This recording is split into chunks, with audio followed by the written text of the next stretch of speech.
தந்தி தொலைக்காட்சி நேயர்களுக்கு வணக்கம். நல்லதை சொல்வோம், நல்லதை செய்வோம், நல்லதே நடக்கும். இன்று 22/2/2024 வியாழக்கிழமை. பூசம் நட்சத்திரம் மாலை 5:53 வரை, பிறகு ஆயில்யம் நட்சத்திரம். இன்றைக்கு நான் உங்களுக்கு சொல்ல இருக்கிற நல்ல கருத்து, இன்றைக்கு வியாழக்கிழமை. வியாழன் என்று சொன்னாலே குருவாரம் என்று சொல்வார்கள். குரு பார்க்க கோடி நன்மை என்பார்கள். குரு சேர்ந்தாலும் பார்த்தாலும் கோடி தோஷ நிவர்த்தி. நவகிரகங்களிலேயே சுபகிரகம் என்று கருதப்படுபவர் வியாழ பகவான். அந்த வியாழக்கிழமை பூசம் நட்சத்திரம் இணைகின்ற போது செந்தூரிலே முருகப்பெருமானை வழிபட்டால் உடனடியாக பலன் கிடைக்கும் என்று சொல்வார்கள். பூசம் என்பது வாழ்க்கையிலே போராட்டம் மிகுந்த நட்சத்திரமாம். பூசத்திலே பிறந்தவர்கள் வாழ்க்கையிலே நிறைய போராட்டத்தை சந்திப்பார்கள். அப்படி போராட்டமான வாழ்க்கை பூந்தோட்டமாக மாற வேண்டும் என்று சொன்னால் வியாழக்கிழமையும் பூசமும் இணையும் நாளிலே செந்தூர் வேலனை சந்திக்க வேண்டுமாம். இந்த வியாழனுக்கு என்று சொல்கிற பொழுது ஓரைன்னு ஜாதகத்தில் இருக்குது.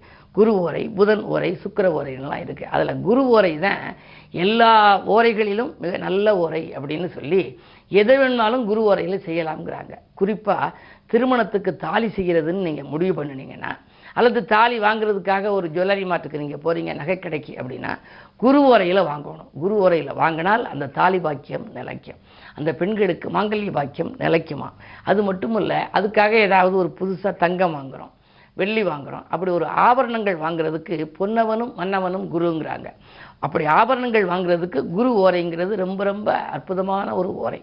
அது மட்டுமல்ல, சுபகாரியங்கள் பேச, இப்போ கல்யாணம் பேசி முடிக்கிறோம், அல்லது ஏதாவது ஒரு விழா வீட்டில் வைக்க நினைக்கிறேன், மணி விழா, மண விழா, முத்து விழா, பவள விழா, கடை திறப்பு விழா, அப்படியெல்லாம் வைக்கிறோம்ல. அப்படி அந்த விழாக்கள் சம்பந்தமாக சுப செய்திகள் வருவதற்கு, அதை பற்றி பேசுவதற்குன்னு எடுத்தால் நீங்கள் குரு வரை 11 மணிக்கு காலையில் வருதுன்னு வச்சுங்க, 11லேருந்து 12 வரை வருது அப்படின்னா அந்த நேரத்தில் நீங்கள் பேசலாம். அந்த பஞ்சாங்கத்தை பார்த்து அட்டவணையை பார்த்து வச்சுக்கணும். குரு ஓரை எப்பப்பெல்லாம் வருதுன்னு தெரிஞ்சுக்கணும். சில பேர் பார்த்தீங்கன்னா அவங்க வெளியில் புறப்படுற இடத்துல குரு ஓரையினுடைய அட்டவணையே போட்டு வச்சுருக்காங்க. நான் பார்த்துருக்கேன், மிகப்பெரிய செல்வந்தர்கள், அரசியல்வாதிகள் எல்லாம் இந்த ஓரைகளை அப்படி வரிசைப்படுத்தி எழுதி வச்சுருக்காங்க. அந்த குரு ஓரை பார்த்து சரி இத்தனை மணிலேருந்து இத்தனை மணி வரைக்கும் நல்லா இருக்குது, இன்றைக்கி நம்ம மேலதிகாரிகளை பார்க்கலாம் அப்படின்னு போவாங்க. காரியங்கள் வெற்றிகரமாக முடியும். ஆகையினாலே சுபகாரியங்கள் பேச. அதுக்கு பிறகு சாந்தி முகூர்த்தத்துக்கு குரு ஓரை ரொம்ப அற்புதமான ஓரை. இப்போலாம் கல்யாணம் ஆகி ரொம்ப பேருக்கு பிள்ளையெல்லாம் இல்லைன்னா நாங்கள் கொஞ்சம் தள்ளி போடுறோம் அப்படிலாம் சொல்கிறாங்க. அந்த முதலிரவு நிகழ்ச்சி இருக்கே சாந்தி முகூர்த்தம், அந்த சாந்தி முகூர்த்தத்துக்கு குரு ஓரையில் வச்சா நல்ல சிந்தனை உள்ள நல்ல ஆண் குழந்தை பிறக்குமா. அது மட்டும் இல்லை, அந்த குழந்தை ரொம்ப கெட்டிக்கார குழந்தையாக இருக்குமா. எப்படி மார்க்கண்டேயனுக்கு அவருடைய பெற்றோர் கேட்டாங்களாம் தெய்வத்திட்ட, இது மாதிரி ஒரு குழந்தை வேணும்னு. அவர் சொன்னாராம், உங்களுக்கு மிக மிக அறிவாளியான குழந்தை இருந்தால் ஆயுள் கம்மி, அறிவு கொஞ்சம் கம்மியாக இருக்க குழந்தையாக இருந்தால் ஆயுள் நடிக்கும், எந்த குழந்தை வேணும்னாங்களா. அவங்க மார்க்கண்டேயனை 16 வயதானாலும் பரவாயில்ல, நீங்கள் இது மாதிரியான ஒரு குழந்தை அறிவாற்றலோட கூடிய குழந்தையை கொடுங்க, பக்திமானா கொடுங்கன்னு ஆகலாம். ஆனால் அந்த மார்க்கண்டேயன் என்ன பண்ணார், 16 வயதில் யமன் பிடிக்க வருகிற பொழுது அந்த சிவலிங்கத்தை கட்டி பிடிச்சிக்கிட்டாராம். காலனை காலால் உடைந்த ஊர் திருக்கடையூர். அந்த திருக்கடையூரில் இந்த வைபவம் நடந்துச்சா. ஆகையினாலே கெட்டிக்காரத்தனம் உள்ள குழந்தைகள் பிறக்க சாந்தி முகூர்த்தம் வைக்கிறதுக்கு குரு ஓரை நல்லது. அதுக்கப்புறம் ஒரு தொழில் தொடங்குறோம் அப்படின்னா, அந்த தொழில் தொடங்குற நேரம் இருக்குல்ல, குத்து விளக்கேற்றி வச்சு தொழில் தொடங்குறோம் இல்லையா, அந்த நேரம் குரு ஓரையாக இருக்கணும்.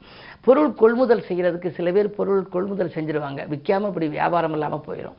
அது நல்ல நேரம் பார்த்து வாங்கணும் அப்படின்னா உடனடியாக அந்த பொருள்கள்லாம் அழியும், லாபங்கள் நமக்கு குவியும். ஆனால் இப்படிப்பட்ட சிறப்பு வாய்ந்த அந்த குரு ஓரையில் ஒன்றே ஒன்று மட்டும் செய்யக்கூடாது. என்ன அப்படின்னா, முதல் விருந்து சாப்பிடக்கூடாது. யாராவது ஒரு நண்பர் உங்களை கூப்பிடுறாரு, இதுவரை அந்த நண்பர் வீட்டுக்கு நீங்கள் போனதே இல்லை, சென்னையில் இருக்கலாம், ஹைதராபாத்தில் இருக்கலாம், பாம்பேயில் இருக்கலாம், நீங்கள் வாங்கன்னு கூப்பிடுவார். போயிட்டு முதல் விருந்து அந்த குரு ஓரையில் சாப்பிட்டீங்கன்னா அதுக்கு பிறகு அவரோட தொடர்பு வச்சுக்கிறதே அரிதாக போயிடும்னு சொல்லி அந்த சாஸ்திரங்கள் சொல்லுது. ஆகையினாலே நல்ல ஓரை குரு ஓரை. அதிலும் இன்று வியாழக்கிழமை நீங்கள் குருவை வழிபட்டால் குதூகலத்தை தக்க வைத்துக் கொள்ள இயலும் என்ற கருத்தை தெரிவித்து இனி இந்திய ராசி பலன்களை இப்பொழுது உங்களுக்கு வழங்கப் போகின்றேன். மேசராசி நேயர்களே, உங்களுக்கெல்லாம் இன்று பிரபலங்களின் மூலம் பிரச்சனைகளை தீர்த்து கொள்ள வேண்டிய நாள்.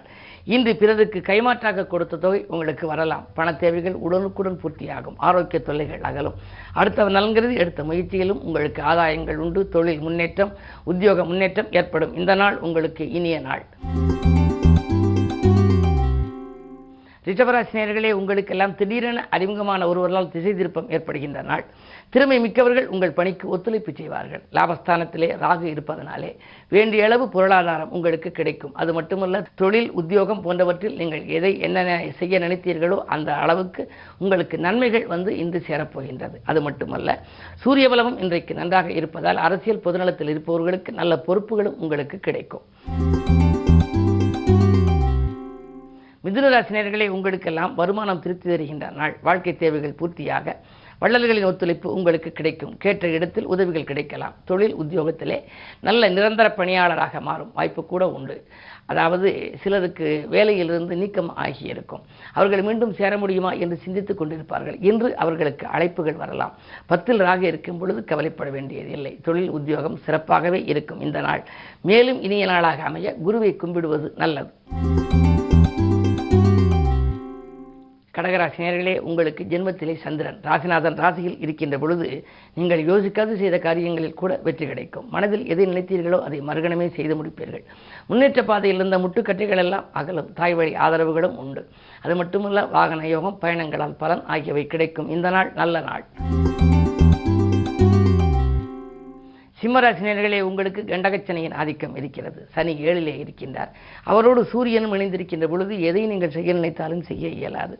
உத்தியோகத்தில் கூட உங்களுக்கு போராட்டமான சூழ்நிலை உருவாகும். சக ஊழியர்களால் உங்களுக்கு சில பிரச்சனைகளை சந்திக்கக்கூடிய சூழல் உருவாகலாம். மேலதிகாரிகள் உங்கள் திறமைக்கு அங்கீகாரம் கொடுக்க மாட்டார்கள். எனவே நீங்கள் எவ்வளவு பாடுபட்டாலும் இன்று உங்களுக்கு பலன் கிடைக்கும் அளவுக்கு கிரகநிலைகள் சாதகமாக இல்லை என்பதனாலே இன்று வழிபாட்டில் கவனம் செலுத்துங்கள். குரு உங்கள் ராசியை பார்ப்பதனாலே வியாழக்கிழமை இன்று என்பதனாலே தட்சிணாமூர்த்தியை வழிபடுவது நல்லது. கன்னிராசி நேயர்களே, உங்களுக்கு ஜென்மத்தில் கேது. ஆன்மீக நாட்டம் அதிகரிக்கும். பூர்வீக சொத்துக்களால் லாபம் உண்டு. புனித பயணங்கள் செல்ல வேண்டும் என்ற எண்ணம் மேலோங்கும். அது மட்டுமல்ல, உங்களுக்கு 8லே குரு இருக்கிறார். குருவின் பார்வை 12ல் பதிவதனாலே பழைய வாகனங்களை கொடுத்துவிட்டு புதிய வாகனங்கள் வாங்குவது நல்லது என்று முடிவெடுப்பீர்கள். திடீர் விரயங்கள் கூட ஒரு சிலருக்கு ஏற்படலாம். இருந்தாலும் விரயம் வருவதற்கு முன்னாலேயே உங்களுக்கு ஒரு தொகை கரங்களிலே புரளும். இன்று இனிய நாளாக அமைய குரு பகவானை நீங்களும் வழிபடுவது நல்லது.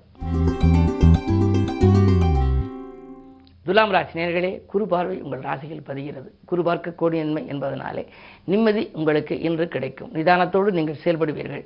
எந்த நேரம் செய்ய நினைத்தாலும் அதை வெற்றிகரமாக செய்து முடிக்க இயலும். சமூகத்தில் பெரிய மனிதர்கள் சந்திப்பால் நீங்கள் நன்மைகளை காணப்போகின்றீர்கள். இன்று மிக மிக யோகமான நாள். 6லே ராகு இருக்கிறார். குரு 7லே இருக்கிறார். 6ல் ராகு இருந்து குரு கேந்திரத்தில் இருந்தால் அஷ்டலட்சுமி யோகம் என்ற ஒரு யோகம் உண்டு. அந்த அடிப்படையில் 8 லட்சுமிகளும் இல்லத்தில் வாசல் செய்யும் அளவுக்கு இன்று நல்ல பலன்கள் உங்களுக்கு கிடைக்கப் போகிறது. விருச்சிக ராசி நேயர்களே, உங்களுக்கெல்லாம் இன்று வியக்கும் தகவல் வீடு வந்து சேர்கின்ற நாள். சொந்த தொழிலே உங்களுக்கு லாபங்கள் அதிகரிக்கலாம். அது மட்டுமல்ல, சுகங்களும் சந்தோஷங்களும் வந்து கொண்டே இருக்கும். நண்பர்கள் உங்களுக்கு நல்ல தகவலை தருவார்கள். நாலாபுரமிருந்து நல்ல செய்தி வந்த வண்ணமாகவே இருக்கும்.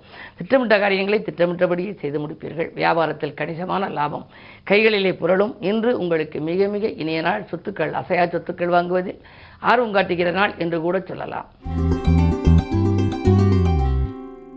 தனுசு ராசி நேயர்களே, உங்களுக்கு சந்திராஷ்டமம். எது செய்தாலும் சிந்தித்து செய்ய வேண்டும். எதுவும் ஆரோக்கியத்திலும் உங்களுக்கு அக்கறை அதிகம் செலுத்த வேண்டும். மருத்துவ செலவுகள் உண்டு.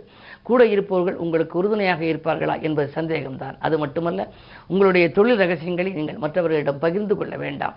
வீட்டிலிரு, விலகியிரு, விழித்திரு என்ற தத்துவத்தை நீங்கள் மேற்கொள்ள வேண்டும். இன்று இனிய நாளாக அமைய வழிபாடுகள் தான் உங்களுக்கு கை கொடுக்கும். மகர ராசி நேயர்களே, உங்களுக்கு மனதிற்கினிய சம்பவங்கள் நடைபெறுகின்ற நாள். கோபத்தை குறைத்துக் கொண்டால் கூடுதல் பலன் உங்களுக்கு கிடைக்கும்.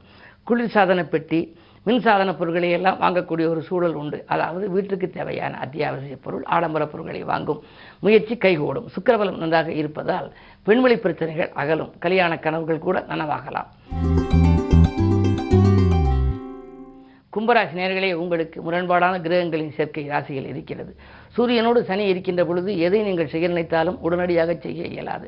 தடைகளும் தாமதங்களும் வந்து கொண்டே இருக்கும். அரசியல்வாதிகளாக இருந்தாலும், பொதுநலத்தில் ஈடுபட்டிருப்பவர்களாக இருந்தாலும் புது புது பிரச்சனைகளை நீங்கள் சந்திக்க நேரிடும். அதே நேரத்தில் காரியங்கள் கடைசியில் கைகூடிவிடும் என்றாலும் கூட இனம் புரியாத கவலை இன்று உங்களை ஆட்கொள்ளும். எனவே எதை செய்தாலும் கொஞ்சம் யோசித்து செய்ய வேண்டியது நல்லது. மீனராசி நேயர்களே, உங்களுக்கெல்லாம் மன அழுத்தம் நீங்கி மகிழ்ச்சி காணுகின்ற நாள். மாற்று இனத்தவர்களின் ஒத்துழைப்பு கூடுதலாக கிடைக்கும். பணப்புழக்கம் நன்றாகவே இருக்கிறது. நண்பர்கள் கூட அதிகாலையில் உங்களுக்கு நல்ல தகவலை தொலைபேசி மூலம் தெரிவிப்பார்கள். இடமாற்றங்களும் ஊர் மாற்றங்களும் வீடு மாற்றங்களும் கூட வருவதற்கான அறிகுறிகள் தென்படுகின்றன. வரும் மாற்றங்களை ஏற்றுக்கொள்வதே நல்லது. மேலும் விவரங்கள் அறிய தினத்தந்தி படியுங்கள்.